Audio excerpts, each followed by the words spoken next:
BFM Business, 10h, midi, l'émission 100% placement. Intégral placement, Cédric Decoeur, Guillaume Sommerer. Et c'est parti donc pour Intégral Placement. On vous accompagne jusqu'à midi dans le monde de votre argent. Bonjour Guillaume. Bonjour Cédric, bonjour à tous. En effet, alors bien sûr, on va répondre à vos questions comme chaque jour. Toutes vos questions sur votre argent au cours de ces 2 heures d'émission. Mais d'abord, on plonge au cœur des marchés. On rejoint Thibaut François chez Fastea Capital pour suivre cette séance boursière de l'intérieur. Bonjour Thibaut. Bonjour messieurs. Bon, ça se passe mal aujourd'hui Thibaut. Début de semaine compliqué. Le CAC perd quasiment 2%. Mais en danger, là, les 4400 points, 4403 points. Pourquoi un tel repli en Europe ? Ouais, effectivement, un début de semaine très compliqué sur les marchés parisiens, dans le sillage de Wall Street vendredi. C'est vrai que tout s'est enchaîné, notamment à partir du discours du patron de la Fed de Boston, qui milite maintenant pour une hausse des taux rapide afin d'éviter une surchauffe de l'économie. Donc forcément, c'était pas prévu aussi rapidement. Les économistes prévoyaient plutôt une hausse des taux, on va dire plutôt fin d'année, décembre, voire janvier. Maintenant, ils ont revu un petit peu leur copie et donc on prévoit une hausse des taux dès la réunion du 21 septembre. Donc c'est d'ici une petite quinzaine de jours. Donc ça va venir vite. Le marché a été surpris. Quand il est surpris, forcément, la volatilité augmente. On a l'indice VIX qui a bondi de 40% dès vendredi, donc qui a emmené les marchés à la baisse.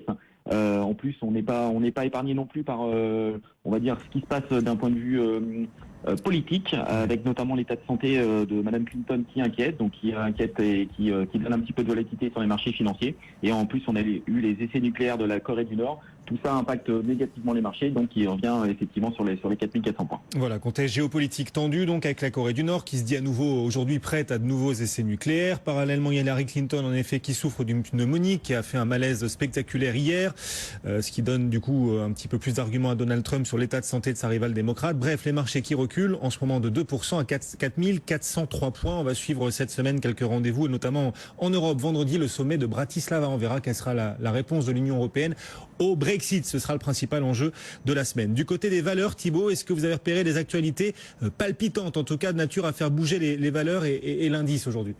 Non, rien de très palpitant ce matin en termes de nouvelles. On peut juste, c'est plus un clin d'œil, l'association entre Sanofi et Google, c'est deux grands groupes, deux grandes entreprises qui s'associent pour créer Onduo, donc société qui sera spécialisée dans la fourniture de solutions complètes pour les patients atteints de diabète.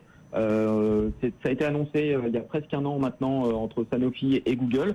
En première approche, on n'y croyait pas forcément.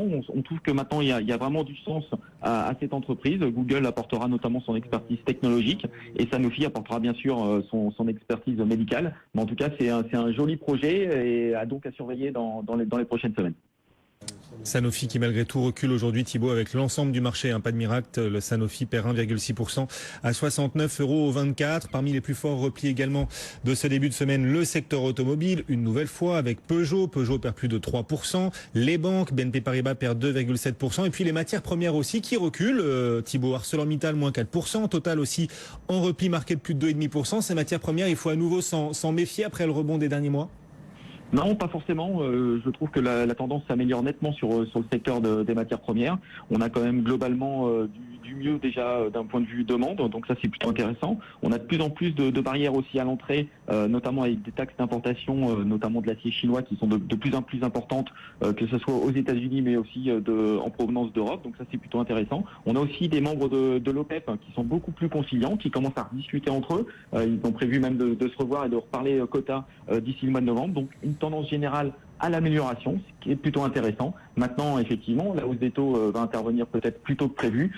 Je rappelle que nous sommes plutôt dans une situation où une hausse des taux signifie une amélioration globale de l'économie américaine, mais aussi européenne. Donc c'est vrai qu'on profite, on pense qu'il faut profiter de ces retours, notamment assez importants avec une hausse du VIX, pour se repositionner sur ces valeurs matières premières qui offrent, selon nous, encore beaucoup de potentiel dans les prochains mois et dans les prochaines années. D'accord, donc profiter de la baisse du jour sur le secteur matières premières pour s'y renforcer. C'est votre stratégie en ce moment chez Fastea, Thibaut. Tout à fait. Je pense qu'il faut vraiment se repositionner sur les valeurs matières premières qui offrent beaucoup de potentiel à mon avis sur les prochains mois. Total aujourd'hui en repli de 2,5%, puis ArcelorMittal perd un peu plus de 4%. ArcelorMittal qui gagne quand même encore plus de 70% sur 6 mois. Ça reste l'un des grands gagnants de ces 6 derniers mois, ce titre ArcelorMittal, dans un marché, Cédric, qui recule désormais, ça y est, de plus de 2%. Ouais, le CAC 40